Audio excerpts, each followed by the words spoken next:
como se já não bastassem os nossos sobressaltos a cada dia pela crise política que se agrava, nós também estamos vivendo na região nordeste do Brasil e na região sul do Brasil, especialmente no meu estado, fenômenos climáticos com chuvas em excesso que estão causando vários danos. Felizmente, não temos, no caso do Rio Grande do Sul, nenhum registro de mortes, mas a chuva está deixando quase 5.000 pessoas fora de casa, desabrigados pelo excesso de chuvas. O número de municípios já está em 125 municípios do Rio Grande do Sul, com estragos em razão do mau tempo, e nesses 52, pelo menos, já decretaram situação de emergência. O número de pessoas desabrigadas em razão das chuvas está continuando no estado e as previsões da meteorologia continuam se agravando. Na sexta-feira, 122 municípios registravam problemas graves com prejuízos. O número aumentou para 124 no sábado e chegou a 125 no domingo. Desses, 49 já haviam decretado situação de emergência na sexta-feira. Até às 17 horas de ontem, mais 3 municípios fizeram o mesmo. A cheia do rio Ibiqui, por exemplo, interditou uma ponte importante que liga Uruguaiana a Itaqui, na BR-472, na fronteira oeste. O trecho da rodovia, na altura do quilômetro 415, foi bloqueado nos 2 sentidos por motivo de segurança. Já solicitamos ao ministro da Integração Nacional, Helder Barbalho, uma audiência com o presidente da Federação dos Municípios do Rio Grande do Sul, Luciano Pinto, e também com o futuro presidente que vai assumir no início de julho, Salmo Dias, e com autoridades municipais para tratar de liberação emergencial dos recursos da Defesa Civil para atender essa emergência e essa gravidade da situação que, lamentavelmente, tenderá a se tornar mais séria, porque a previsão da meteorologia é que, pelo menos até meados deste mês de junho, as chuvas continuarão muito intensas no Rio Grande do Sul. Uma notícia alvissareira que foi dada, que foi aberto, enfim, estava previsto para o mês de março, o consulado dos Estados Unidos em Porto Alegre, na capital gaúcha, para atender a região sul do Brasil. Ficamos muito satisfeitos porque vinha acompanhando esta demanda muito importante, porque isso faz com que os gaúchos ou catarinenses não precisem vir a Brasília ou a São Paulo ou ao Rio de Janeiro para fazer o visto nos passaportes para aquelas pessoas que querem viajar aos Estados Unidos. Inicialmente, no dia 7, serão atendidos preferencialmente cidadãos americanos que precisem dessas questões relacionadas a serviços consulares, e no dia 8 será o atendimento geral para brasileiros e estrangeiros que estejam recorrendo ao consulado para os vistos nas viagens, especialmente agora no mês de julho, que é o período de férias. Essa inauguração tem um sentido importante das relações diplomáticas e consulares entre os Estados Unidos, um grande parceiro comercial, cultural com o Brasil e, em especial, o Rio Grande do Sul, que é um estado, talvez por ser fronteira com 2 países, Uruguai e Argentina, eu tenho uma vocação cosmopolita de um relacionamento integracionista com outros países, a senadora Vanessa Graziotin, caro senador Assir Gurgás. Eu queria me chamar a atenção um detalhe relevante dos cálculos feitos pelo Instituto Brasileiro de Planejamento Tributário, que volta a mostrar que nós, brasileiros, trabalhamos 153 dias em 2017, até sexta-feira, para pagar impostos. 153 dias para pagar impostos.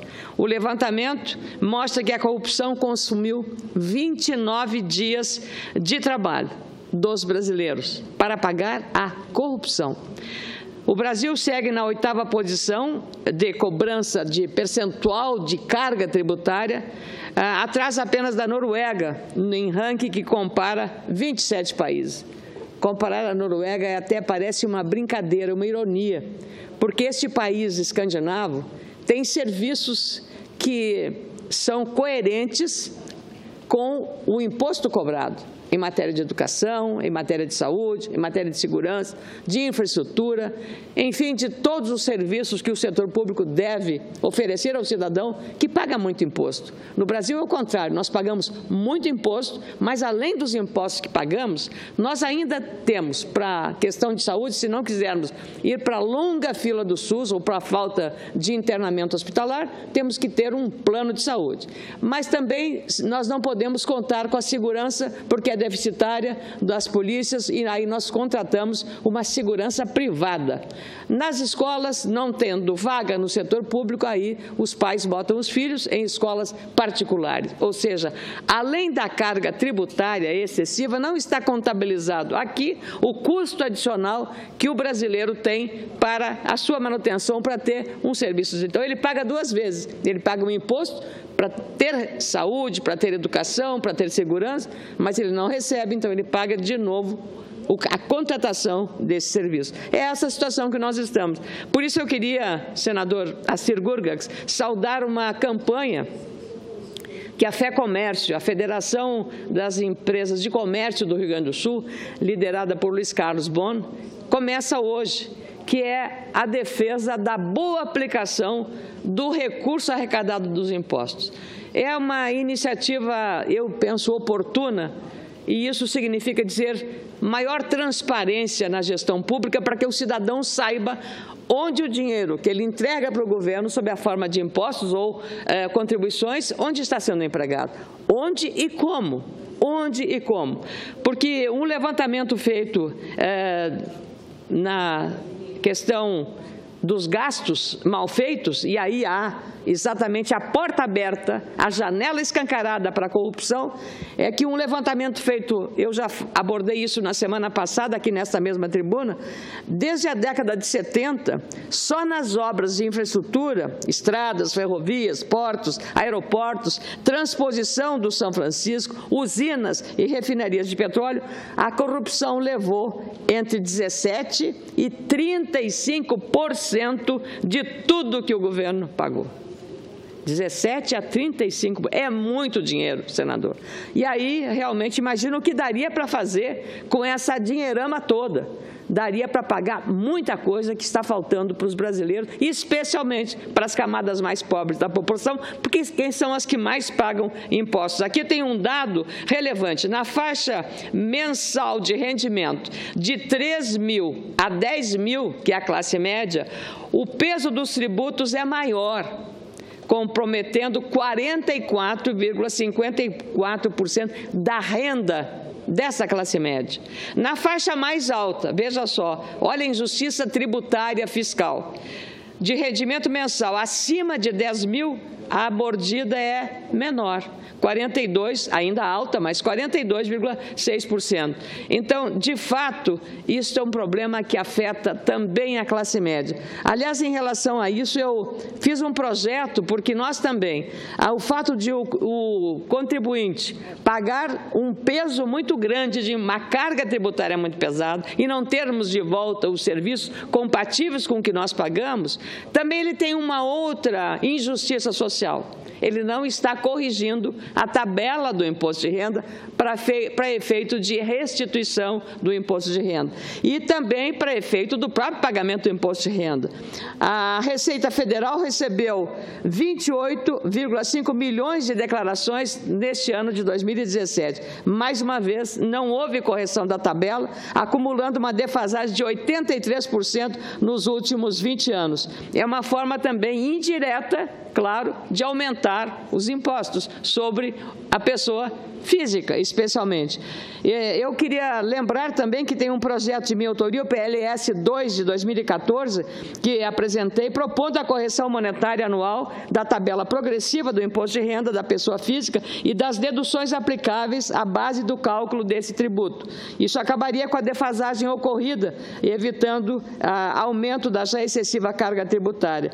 O assunto e este projeto está, no momento, na Comissão de Assuntos Econômicos da CAI, sob a relatoria da senadora Gleice Hoffmann. Então, aguardando aí a definição deste projeto. Mas, como eu vinha falando sobre a questão do impacto do consumo da corrupção sobre aquela mão invisível, que a mão boba, invisível, não é muito boba não, porque bobo não faz essas coisas, é de gente muito esperta, de ladravazes, que passam a mão no dinheiro público. Então, mais do que a mão invisível, porque ela está agindo sob as sombras, por debaixo dos tapetes, o dinheiro que poderia se transferir para as escolas, como eu disse, para os hospitais, e que se fosse devolvido ao seu verdadeiro dono, o povo, garantiria mais de um salário mínimo para cada brasileiro. Só aquela roubalheira que foi feita e que chegou a 35%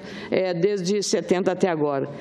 Em obra, os 300 bilhões dariam para multiplicar por 4 as linhas de metrô, só em São Paulo e no Rio de Janeiro, levar água e esgoto tratado para todos os brasileiros. Daria para colocar 8 milhões de crianças menores de 4 anos em creches a que elas não têm acesso hoje e, com o troco, construir 71 mil UPAs e comprar 820 mil ambulâncias. Se o dinheiro desviado desde 70 tivesse ido para uma poupança, já teríamos aí garantidos 2,1 trilhões de reais na conta, 1/3 de todas as riquezas produzidas no país durante o ano. A reportagem do Fantástico deste domingo mostrou também o superfaturamento de até 158% em obras em contratos com prejuízos de mais de 1,3 bilhão de reais. A obra da refinaria Abreu e Lima, por exemplo, começou custando 10 bilhões de reais e já queimou 66,5 bilhões de reais. Nos 18 maiores projetos do PAC, Projeto de Aceleração do Crescimento, o custo desde o início das obras subiu 136%, diferença de 165 bilhões de reais. Para onde vai toda essa dinheirama? O prazo para a conclusão da obra subiu 132 bilhões de reais. Das 18, só 3 foram até agora concluídas. Tem um exemplo mostrado ontem também no Fantástico. A Ferrovia Norte-Sul, o trecho entre Anápolis, em Goiás, até Palmas, no Tocantins. Vejam o grau de falta de planejamento e irresponsabilidade de governança. Inaugurado pela então presidente, em 2014, ano da campanha da reeleição, está há 3 anos sem uso, senador. 3 anos sem uso. Uma ferrovia relevante e importante. Está pronta, mas não passa trem nela. Está lá, abandonada. Ainda não foi tomada a decisão sobre quem vai operar, se é o setor público ou se é o setor privado. O investimento foi de 8 bilhões de reais. O prejuízo, segundo especialistas, somente na economia do frete é de 1 bilhão de reais por ano. Empresas chegaram a se instalar às margens da ferrovia com dinheiro privado, porém pagam o preço pela ineficiência do setor público. No fim da matéria, mostrada ontem pelo Fantástico, o presidente da Transparência Internacional, uma organização que atua no combate à corrupção, José Ugas, lembrou que o cidadão pode contribuir para mudar essa triste realidade com o poder do voto. É o que eu sempre tenho dito, porque, na verdade, o Congresso aqui não veio sozinho, não veio pelas suas próprias pernas. Cada senador e cada senadora chegou aqui pelo voto popular. A mesma coisa é na Câmara dos Deputados. Portanto, a responsabilidade do eleitor, em 2018, está aumentada, porque ele precisa olhar com lupa em quem ele está votando. Não se trata de escolher o mais simpático, o mais amigo, o amigo do amigo, ou compadre, não. Ele tem que escolher pessoas que ele possa olhar a ficha limpa, a ficha desta pessoa, e também olhar o que a pessoa fez, o que a pessoa faz e o que a pessoa poderá fazer se for eleita ou se merecer o voto do eleitor. Aliás, já que estamos falando de voto, eu queria lembrar também que foi dito aqui que será uma violência se o ex-presidente Lula não puder ser candidato. Se ele não puder ser candidato pela via da justiça, não há movimento que se possa fazer, porque não é um ato político, é um ato jurídico. E no Estado democrático de direito, nós temos que respeitar as decisões da justiça. Senão, não precisaríamos ter justiça. Para que justiça, se nós temos e defendemos que os nossos não têm defeitos, os nossos aliados não têm pecados, os nossos aliados não cometem crimes?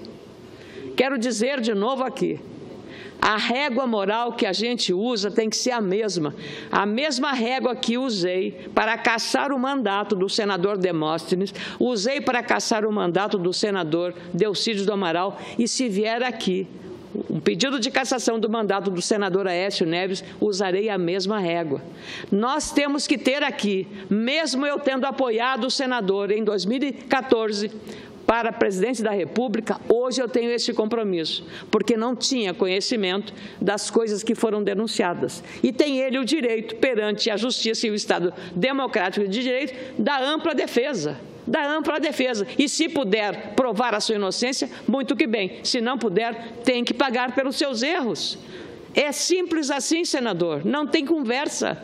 Não tem outra forma de ver as coisas a não ser desta, com esta clareza, a despeito da relação pessoal que temos com as pessoas envolvidas ou denunciadas ou sob investigação. É esta forma, senador, não tem outro jeito. E é exatamente por isso que a sociedade olha e mira esta casa e faz a seleção. Ela entende quem aqui está devendo, quem não está devendo, e ela própria faz esta seleção. Então, não tem nenhuma conversa, não há o que tratar de diferença entre o ex-presidente Lula e o senador Aécio. Não há nenhuma diferença, nenhum é melhor que o outro do ponto de vista político ou do ponto de vista das denúncias. Não podemos pensar que, por ter feito... E eu poderia, as obras todas, os projetos sociais foram feitos por Lula, quem desconhece? Bolsa Família, não desconheço. A sabedoria dele de ter mantido as regras dos contratos econômicos quando assinou a Carta aos Brasileiros em 2002, foi um ato de inteligência dar segurança ao país. Foi um ato de inteligência Lula ter coragem de botar Henrique Meirelles presidir o Banco Central. Agora, tudo isso não justifica que dê a ele salvaguarda para cometer crime, para fazer caixa 2, para ter dinheiro lá fora. Não, isso não lhe dá autoridade para fazer, não lhe dá cobertura, nem salvaguarda, nem alvará, nenhum. Assim como se Aécio Neves foi um grande governador em Minas Gerais, não dá a ele o direito de cometer os erros que cometeu e denunciados agora. Não pode. É tudo a mesma forma de entender e interpretar. Nós não temos que ter aqui esta complacência. E é muito triste. E eu fico, e quero encerrar, senador Assir, lembrando que eu tenho dito aqui, muita gente condena a Lava Jato porque está nas mãos da justiça, de um jovem juiz lá de Curitiba, Sérgio Moro, de um promotor rigoroso, que às vezes comete algum deslize, ou que nós não entendemos, e a sociedade até agora não entendeu, o prêmio foi concedido a Joesley, aos irmãos Batista, nessa delação premiadíssima, um grande prêmio que ele sai daqui livre, leve e solto, gozando da cara dos brasileiros, com dinheiro do BNDES, da Caixa Federal, lesando os fundos de pensão, dinheiro do FGTS dos trabalhadores, R$1 bilhão, senador. E tudo isso não é problema? Isso não é problema. Lesando aí as pessoas que trabalham no Banco do Brasil, na Caixa Federal, no Postales, no Petros, porque o dinheiro é dos fundos de pensão. E agora esses servidores que pagam para ter uma aposentadoria suplementar vão ter que trabalhar mais dias, mais tempo, para poder equilibrar a situação do desastre da gestão feita nesses fundos de pensão com o dinheiro dos trabalhadores, não só daqueles que são funcionários dessas empresas de participação estatal, de economia mista, mas dinheiro do Fundo de Garantia dos trabalhadores que dizem defender. Nós temos que ter clareza quando falamos dessas coisas. Não há outra forma de ver isso. E o que eu tenho dito é o seguinte, que eu entendo a Operação Lava Jato com um grande momento de, com o rigor da lei, passar este país a limpo. Não há como nós fugirmos desse grande desafio. E por isso, felizmente, apesar da crise, e espero que o TSE faça esse julgamento nessa semana, nós não podemos ficar agonizando, seja qual for o desfecho, cassação ou manutenção do presidente que está em vigor, qual for o desfecho, mas o desfecho precisa ser dado. precisa ser dado. Não estou defendendo nada, nem sim, nem não, nem a favor, não, senador. É não prorrogar essa agonia para a economia brasileira que estava saindo do poço e agora nós de novo estamos diante de um cenário de incertezas, de falta de credibilidade, de falta de confiança. O que vai acontecer amanhã? Ninguém sabe. E é exatamente por isso que a sinalização da Justiça poderá ser, aí, terminando nessa semana, um julgamento. Há todos os direitos de recursos, tudo, mas é preciso que, numa circunstância como a que nós estamos vivendo, prestaria um bom serviço ao país o julgamento. Não interessa o mérito, mas o julgamento em si. E dizer que a Operação Lava Jato vai, sim, representar não só um divisor de águas entre a impunidade e um país mais limpo e mais transparente, mas vai também projetar o Brasil perante a comunidade internacional como verdadeiramente um país sério, que é capaz, sim, de manter a democracia, as suas instituições fortes, a despeito da crise política que está vivendo com agudeza. Por conta de quê? De uma excessiva corrupção e de uma falta de transparência, de uma falta de auditoria e de uma falta de controle. A boa governança. E talvez nós tenhamos que sair dessa crise pensando muito mais no legado que nós vamos deixar para os nossos netos, filhos, e não pensar no que nós temos que fazer na eleição de 2018. A responsabilidade do eleitor é fazer uma seleção rigorosa e criteriosa para trazer para cá pessoas que estejam comprometidas não com o dinheiro, mas estejam comprometidas com o interesse público. Muito obrigada.